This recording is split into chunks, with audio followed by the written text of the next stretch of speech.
Xırda kartoflarımızı yenə belə dəyərləndirməyə çalışmışıq. Bu dəfə xırda kartoflardan kotlet edəcəyik.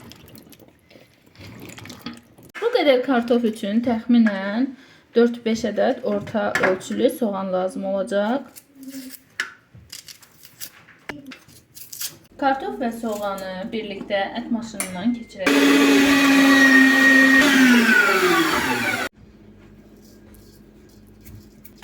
Qarışdırırıq. Kartof və soğan öz acı suyunu buraxır.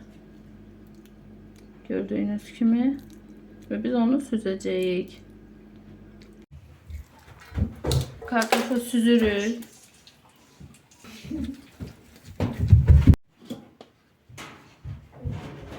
Gördüyünüz kimi belə süzüldü. Hazır məhsulumuza 1 çay qaşığı istiot, təbii ki zövqə görə,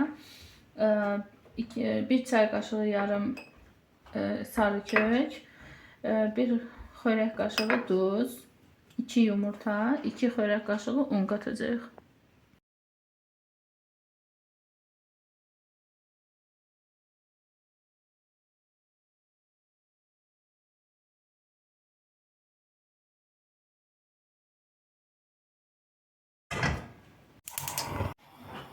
Tavamızı kızdırdıktan sonra yağı əlavə.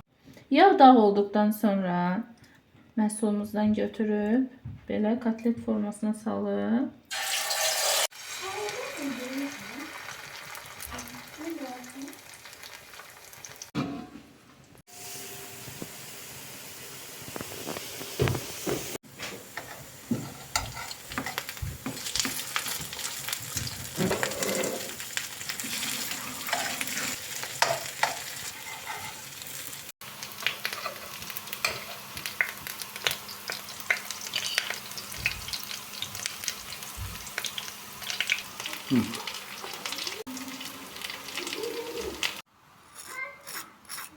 Çok güzel belə xırçıltılı